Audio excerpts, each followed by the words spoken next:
Okay, good morning, everyone. European crossover webinar, and the Norwegian bank, they did cut 25 basis points.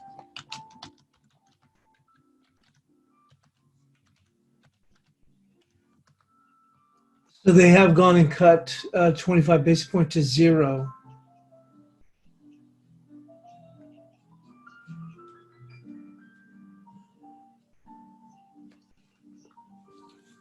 So we've seen a pretty good little pop here. So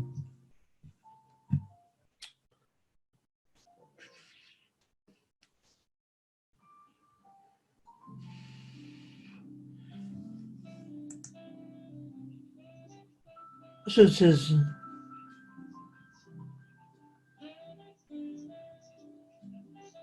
decision was unanimous.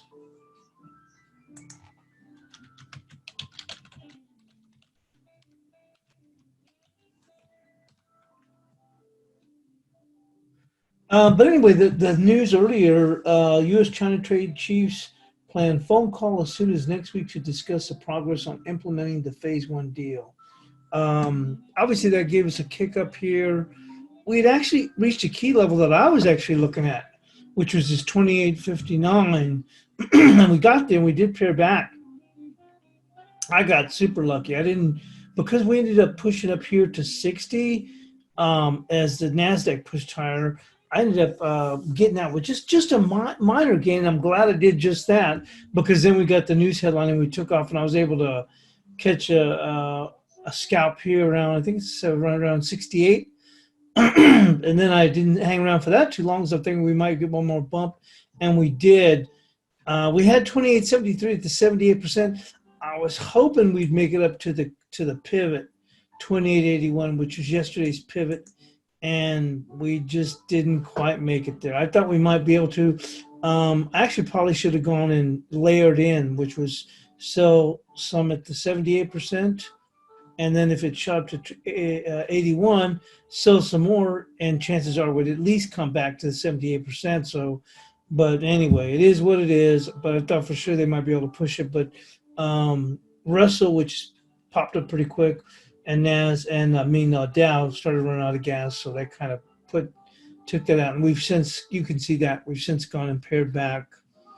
You can see where the more volume comes in here is really going to run the 28.54, 28.51. So you do have a lot of people underwater at this point.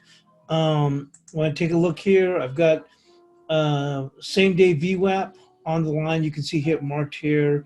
I've got an issue. I don't know what's going on with the book map. It's not showing it. I sent a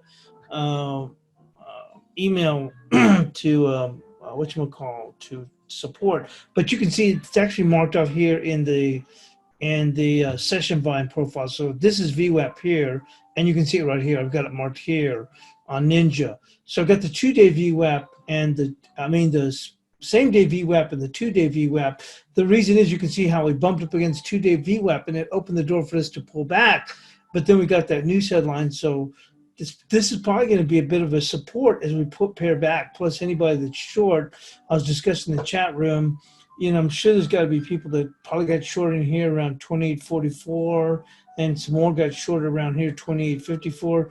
All these people are all underwater, and certainly the market's above same day and 2-day VWAP. So if we are able to hold 28.60-ish, we might even dip down 58-ish, 57 maybe. But if we hold this, we come into the U.S. session, probably going to have a lot of people that are short, they're underwater, and we'll see whether or not they can push this higher. Tomorrow's NFP, so you would think that the rally will have a bit of a leash on it, but we shall see.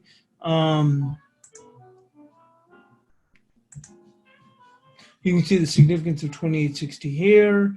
That's what I thought. That and the 28.59 was really good. Was going to be a good setup, and we did reach that level. And we did start to pair back a bit.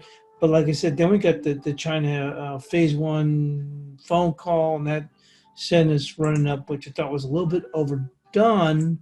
You see the top of the zone is 28.66. But I thought we might be able to, I was hoping we might have been able to get off of 28.81. I thought that was going to be a very nice short that, would probably be good to at least 28.65. But it is what it is. Better to make a few nickels than no nickels, or be at a loss. So And my concern was when we bounced back, and I think Pedro made a point about this, is that the market rallied in Asia. And certainly it did. I mean, we came down here and then it's just been up, up, steadily up, minor dip, and just up, up, up. And I was thinking, how far can this really push? I'm thinking, well, I did some homework. I thought, okay, I'm thinking it's going to be 28.59 here. But obviously we got the headline that's pushed it even further, and momentum's going their way. So once again, if we hold into this area into the U.S. session, they're probably going to try and squeeze it a little bit more. But that pivot's going to be in place right now. I thought that Nasdaq might make it to 90.94. Yeah, I think Pooja, I think, had 88% around 98.70 or 90.70. I thought we might have made it. Nas likes to squeeze, and I thought we might have been able to go on and get one more push up to this level. But as I mentioned, Russell and Dow futures started running out of gas, so that kind of kept it from pushing up higher. But we'll see. I think it's going to be interesting. I was mentioning in the chat room, I think you want to go on in.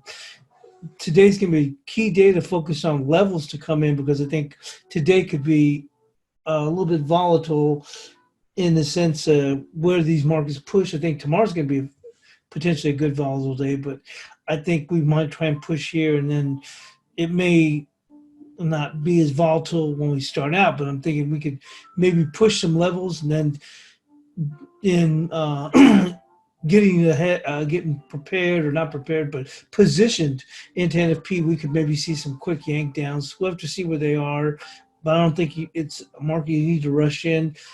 You're probably better off just taking your time and waiting to see what kind of pressure we're going to see going into the U.S. session, but we'll see where we stand here. And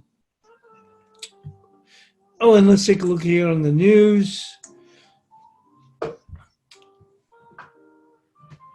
We did get Italian retail sales, which were down 20% or almost 21%. Mexican headline inflation comes out at 7 a.m. Eastern.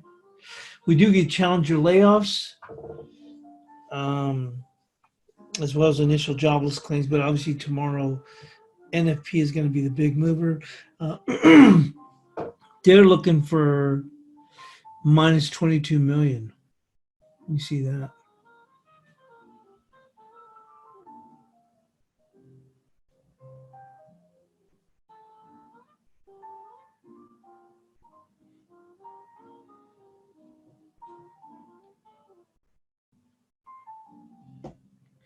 And later today, we also have IVPMI, which impact the Canadian dollar. Move this out of the way. News has been pretty light. Obviously, the big mover, which was the China thing, which kind of gave us that push higher. I think we were kind of running out of gas in this area here. I thought maybe they may tag 61, and then we'll start to pull back. And you can see here it was only slight, and we had some support coming in, and thankfully I did not try to squeeze too much out of this at all. And then we saw this run up, and I thought 68 was a great opportunity here. And then I thought, you know what, don't hang around either for too much longer. Certainly we saw another bump. We just couldn't quite make it to 81, but you can see here we got to that 78%, 28.73. Another thing is also we weren't in a buy mode yet, but now we are in a buy mode. You can see here where the I should go on and make that thicker.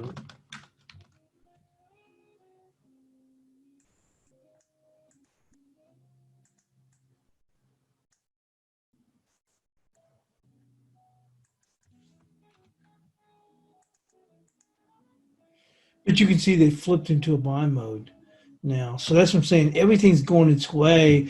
And I was mentioning is that I like to put myself in the other person's shoes and think when I try and figure out where a market can go, they can, not only from a chart standpoint, but in a situation like this, we saw this pretty good sell-off. and probably a lot of people, not a lot, but people got short thinking, okay, now we failed up here. Remember yesterday we had the pivot at 2881. I posted that in the room. The significance, because you remember we were talking about it yesterday as we were here on the webinar. And so when we turn in here, I go, well, there's the pivot right there. And then we did go in and you can see quickly, summarily quickly broke lower. At this point, I think I was like, when I posted that, it was like at 28.74, if I remember correctly, or 73. And then right at, not too long after I posted it, all of a sudden the wheels started coming off the caboose. But we did see a nice hammer, and we came right back up again and then rolled back down. And so probably people were thinking, hey, we're set up for a good move now. Probably by tomorrow and meaning Friday, maybe we'll be sub 2800. Well, look how the market's come right back. So you have to think there's not a lot of people, but quite a few people that are positioned to be short that are probably short of, maybe came in around 28.45 or probably 28.47, maybe some that came in around 28 mid to high 50s, and so they're all underwater at this point. So once we come into the session, that's what I'm saying is going to be key, is that as long as we can maintain, if we can keep the bid above 28.60, we could going to see this thing want to push a little bit higher. And you have to wonder, the people that are short from around 28.44 and mid 28.50s, where is their uncle point? At what point do they say, I got to get stopped out? I mean, I have to have my stop.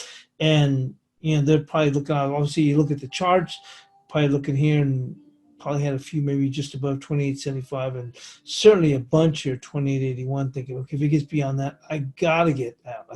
That's if they're still in. I mean, I would think that some are going to have wider, they're not scalping, may have wider stops. I don't think they envision the market to be at this point, but probably some are going to come into the U.S. session and maybe put their stops just in case above 28.75, and then they're going to say, like, what the heck?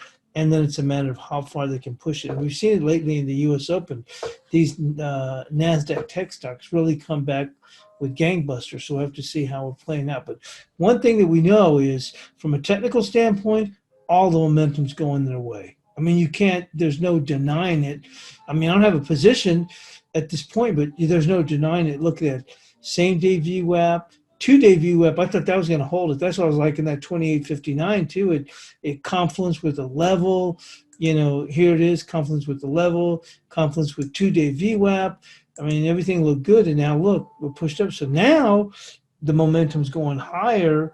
Not to mention, look on here, got above the 200-day, 200 bar on the 1-minute chart. You can see here, everything's pointing for higher. You see what I'm saying? So if you're short, you're really stuck at this point. So we'll see what happens. Anyway, that was just a quick overview of where we're at right now. I don't know if a lot of stuff will happen until we get into the U.S. session, unless we start to lose some grip below this 28.59 with any significance. If we get below, like if we get a 30-minute close below 28.55, then that pretty much kills it there. But as long as we can hold in this area above here, then we'll have to see how far they can squeeze them up. So that pretty much hits where we are in the equity. So let's just go on and move in now to the news, and we'll go with FX. One moment.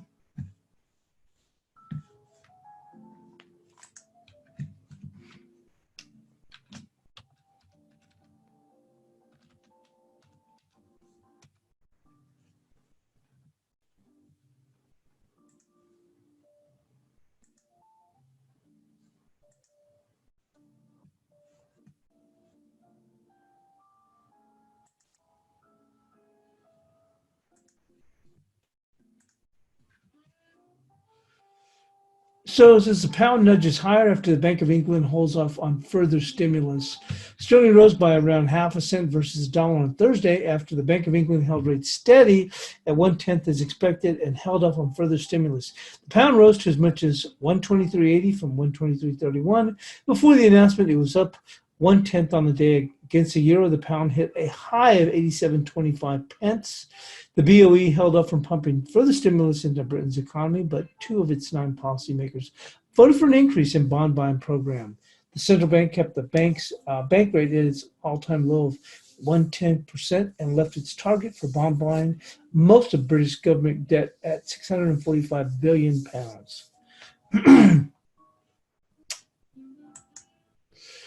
And this is a story, but it's poll. U.S. dollar set to keep shining through the coronavirus pandemic.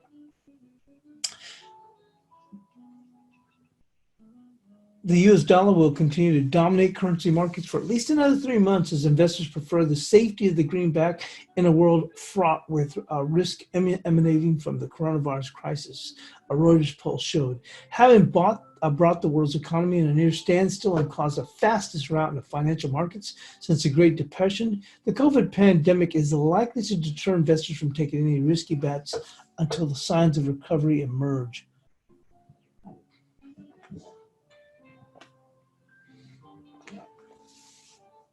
But with hopes of a quick recovery fading and the world economy bracing for a slow and potentially prolonged recovery, the dollar is likely to remain favored by investors. While most major currencies were subjected to deep losses, the dollar has gained over 3.5% this year, and the currency's domination, which started more than 2 years ago, is at a minimum likely to extend for another 3 months.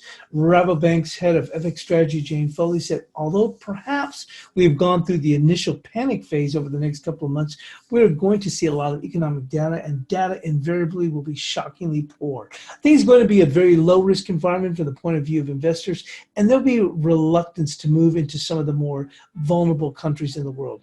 A majority of analysts who answered additional questions, 26 of 34 said the dollar's dominance will at least continue into the next quarter. 7 said less than 3 months, while only 1 said it was already over.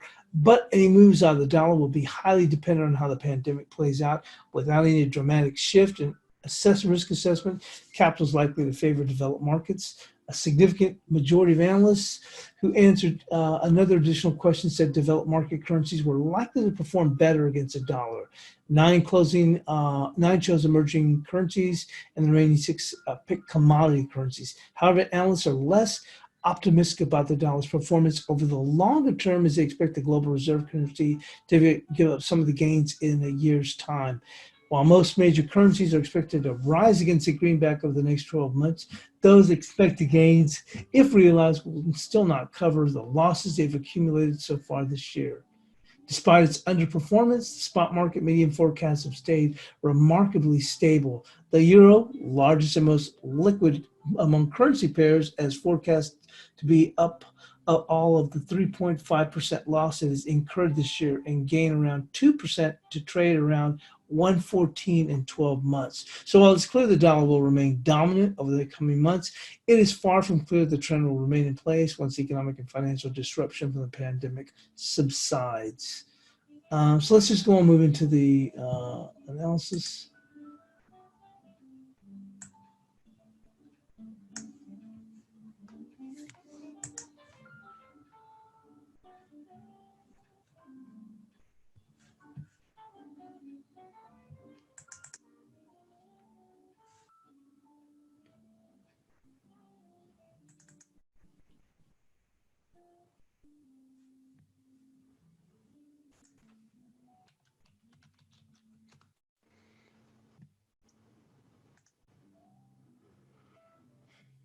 So the euro closed sub 108 on Wednesday, opening a move to 726 with initial support at the weekly level of 776.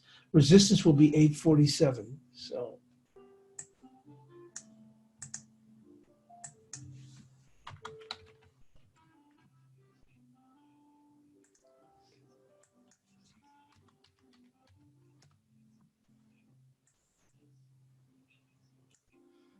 So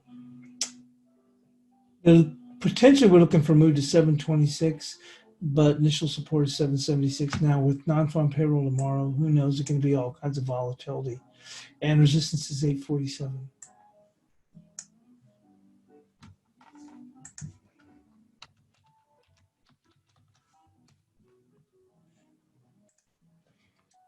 Cable closed Wednesday on its target for the week and bias chart support level, which is 2330. That was our target. Remember, we've been pointing at, and that was even our bias chart support yesterday. A move to a key level of 2285 is possible and will be support with resistance at 2405. So we almost made it to 2285. The low so far for the day has been 2310. And you can see yesterday we had 2330, and that's where the market went to, and that was our target for the week. So 2285, and resistance can be 2405.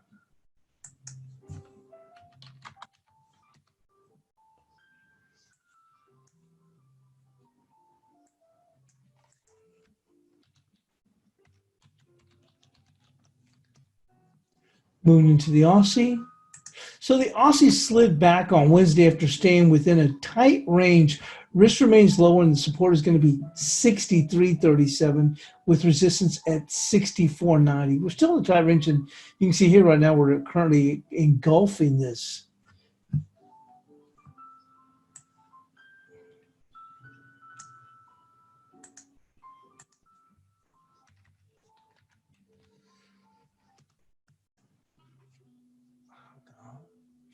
These guys on the squawk really gets annoying after a while, but I mean,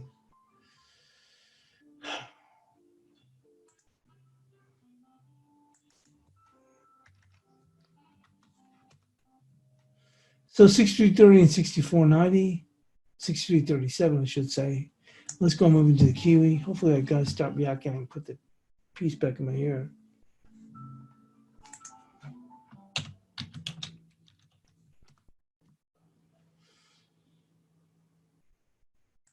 So the Kiwi closed at its lowest, on its lows, placing the bears in control.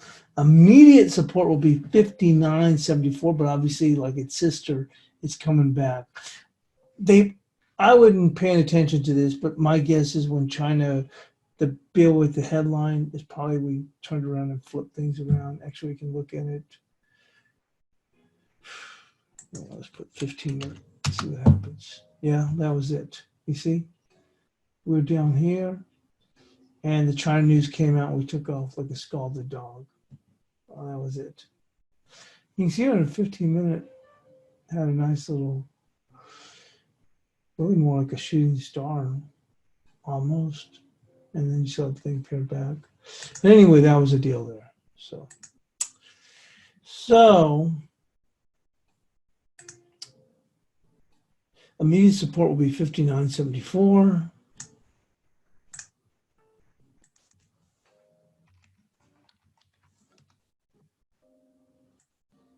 And resistance 60.50. We actually popped up above it, but obviously the China news is what was a driver.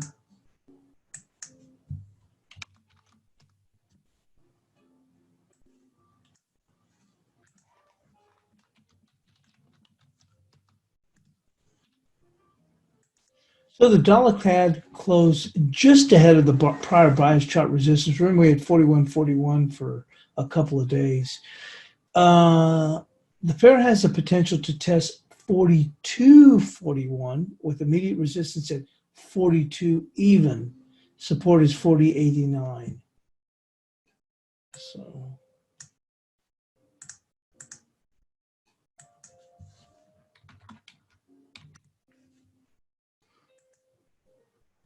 although right now you look at it, it's not holding up all that well.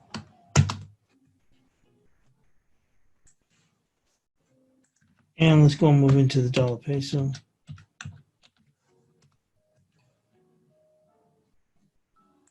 So the dollar peso closed above prior bias chart resistance level of 24.31, opening a retest of the key level of 24.62, which will be resistance. Support is going to be 23.97. So there's that key 24.62.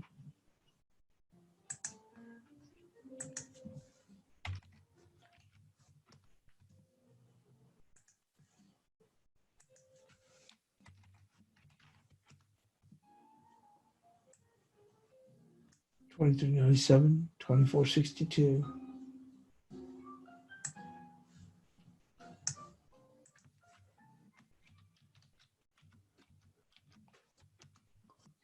Onto the dollar yen.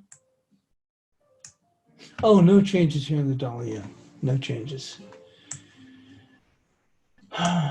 See, remember we were looking potentially for this market to come down to 584. We said it wouldn't happen immediately, but that's what we're looking at. That's the next range. Remember, we had 628 before as a low, so it's down to 584, and the high is going to be 660. And right now, the high today has been 645. So no changes there. Moving on to the cash dollar index.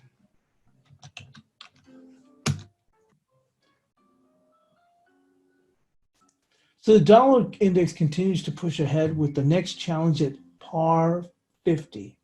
Support will be 99.66. So we'll still continue to push a little bit higher. Obviously, the China headlines having a little bit of impact on it. But it's going to be par 50 now. And this being 99.66.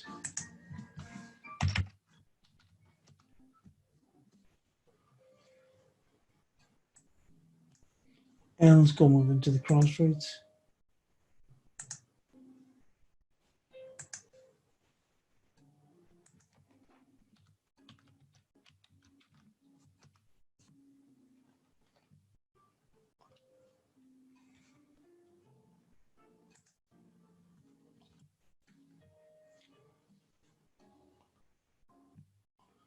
So we've seen this thing step up quickly back, probably the same situation. Let's take a look. I'm sure it is. Yep. See, China headline took off like gangbusters. So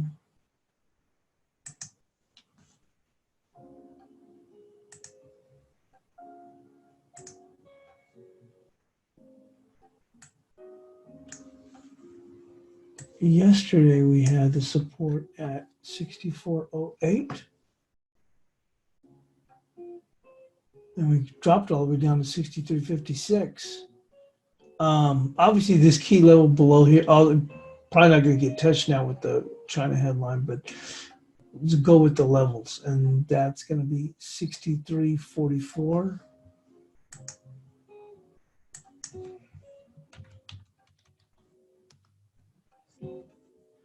And we would need to clear this area right there. You see this low and this low right there, here, there, right there.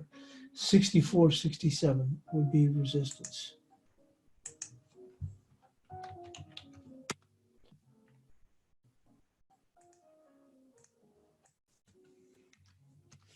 And next one's going to be Euro Yen.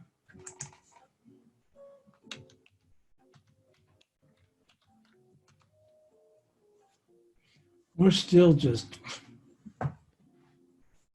really sucking the wind up here. We had 1467 and the low has been 1440. We're just going to go right there with the close and the open here, which is going to be 1448. I wasn't too far off from what the low was, but still stayed there. On the upside, this thing is just an absolute mess.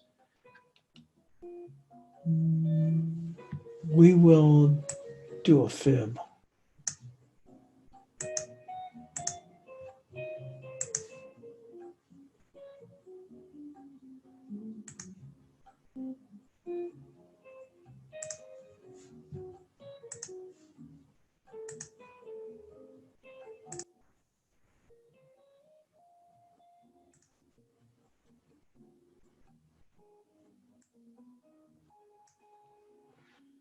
Ah, 1570 is at 38%. That's good enough for me.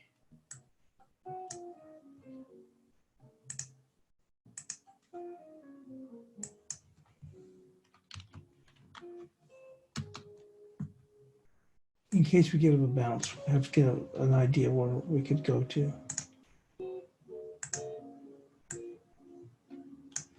And let's go into the Euro on.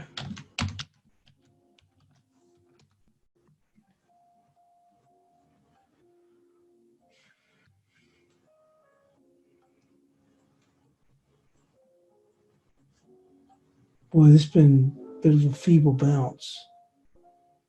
Let's go into the 2 hour. Holy smokes, look at that. You think this is like a 5 minute. Look at that. They're just stopping people. Some people take some, I'll get short here. Keeps on going. Well, I'm going to add here. Keeps on going. And right in there would be, oh, yeah, that was it right there. You see here? I just get a little bit of a Grace Junk Doji, and then we just start marching all the way back down again. So where support's going to be right there. See this one there? That'll be support 66.63. All right, you can go right there, 66.70.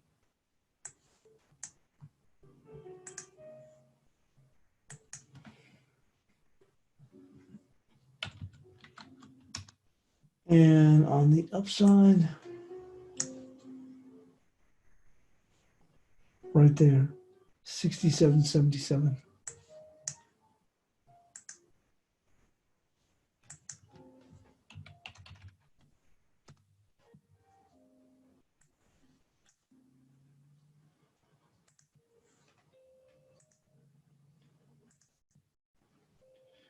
Similar move right here as well in the Euro Kiwi.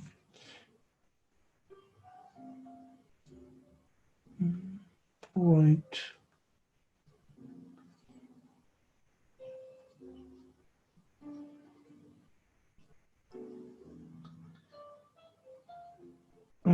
German health official says the coronavirus cannot be eradicated in Germany. Cannot.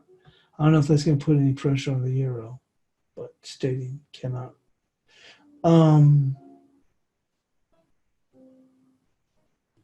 Support's going to be right there, 78.06. Yep, that's what it's saying. Can't be eradicated in Germany. Not good.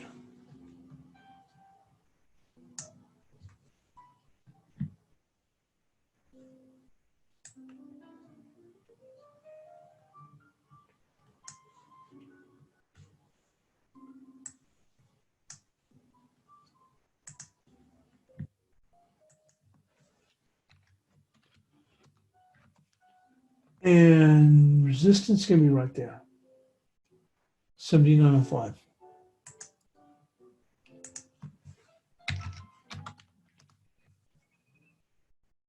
And let's go move into the Aussie. Spoos are holding their bid.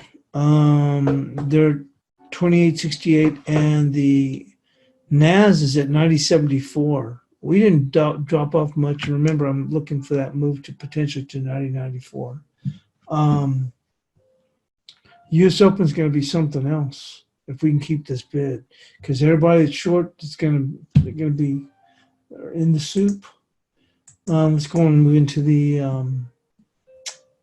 Aussie.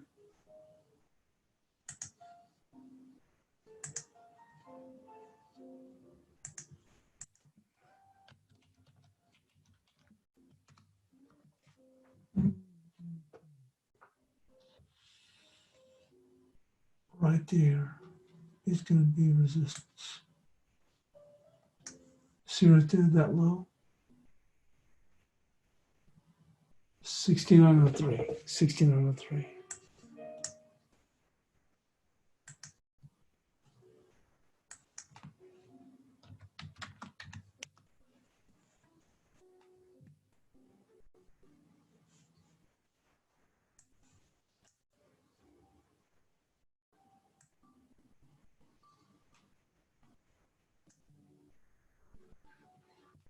Support? Well, just right there on the open. Right there. And that's where they closed and opened. 67.84.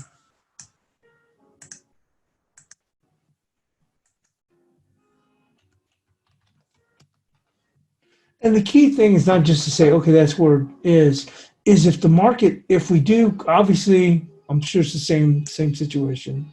Let's look. See, the China news got it going, okay? But the key is, let's go and go back here. It's key in the sense that if the market goes, this is where the stops will be. That's what I'm saying, support. So it can be support even through tomorrow. That's where the stops are going to be. If we come down there, when you hit those stops, that's when we'll take another leg lower. Moving on to the guppy.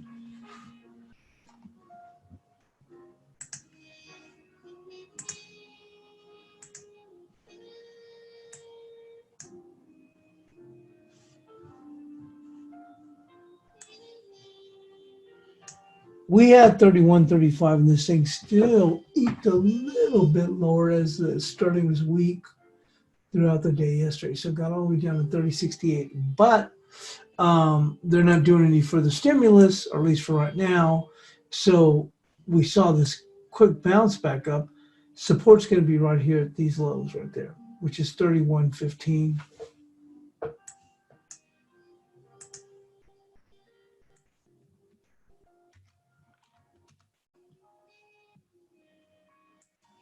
And resistance.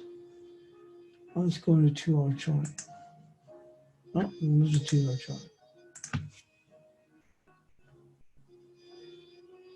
Oh, right there. You see the two bodies there? Right there. 32.03. I think that's actually where they ran out of gas. 32.03.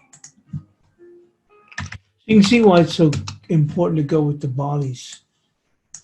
You see right there? 32.03, and the high was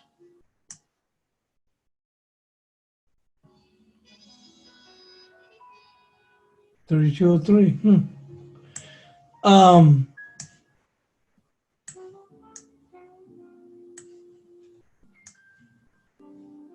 We already went on to the support, so let's go move into the sterling node.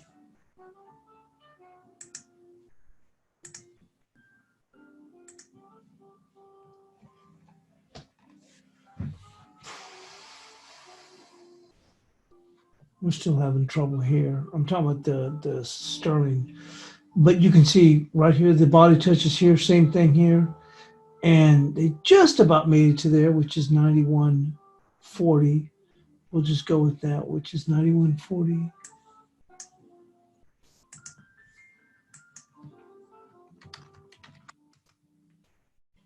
And resistance.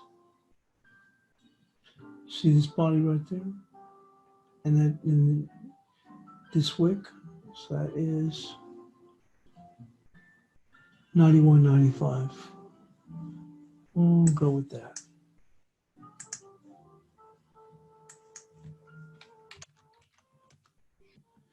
And there's the bias chart.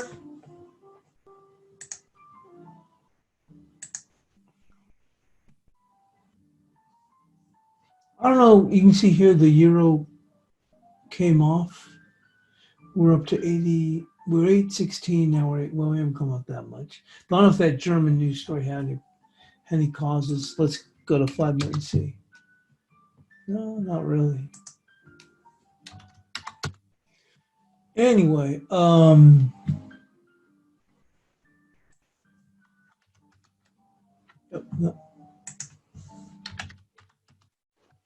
so we'll just do a quick look again. So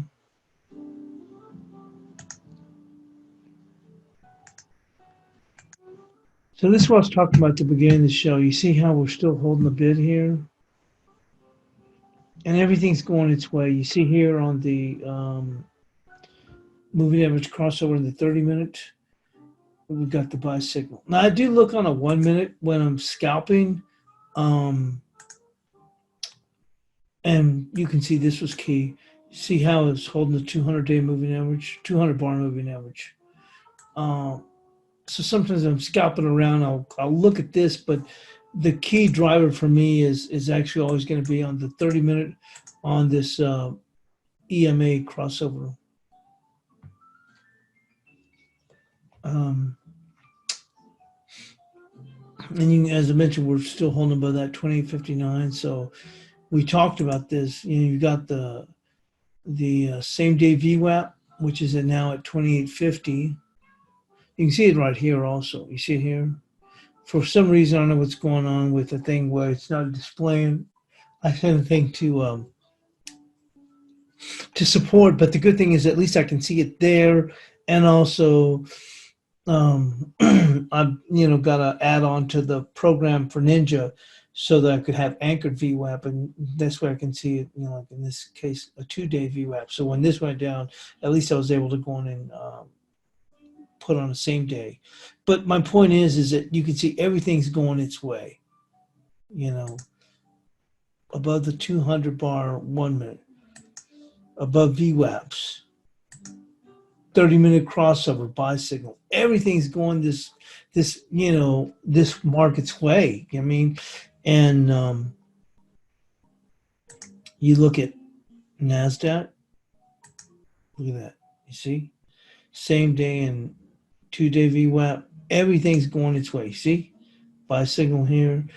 And you're pretty much seeing the same thing with the Russell and the Dow future. So it's just a matter of people being stuck. That's what I'm saying. At this point, I don't think you have to rush in on either side. Although I think the risk is it will still go higher, or at least that's how they'll press them going into the U.S. Open, and that's going to be could possibly be pretty interesting because they may try and squeeze these shorts for all the worth, and we'll see how far they can take it, and then take it as far as the price, and then potentially people will try and get positioned ahead of NFP, especially if we get way up in here.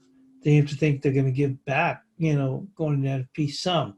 So it's going to, and then you have to imagine those people that were positioned. Someone had asked me in the room yesterday about, if they had puts at 28 even, and I told them, I said, well, look, if we close below 28.62, that'll be good. And I go, the real test is going to be 28.28/33. I go, but if we close below 28.22, and I was going to say on Thursday, you'll be in good shape. Well, this is exactly where they went to yesterday. They went down here to 28.23. The key level was 28.22, and look how they picked them up. So now anybody that's positioned for put options, they're probably going to be, they're obviously in the soup now.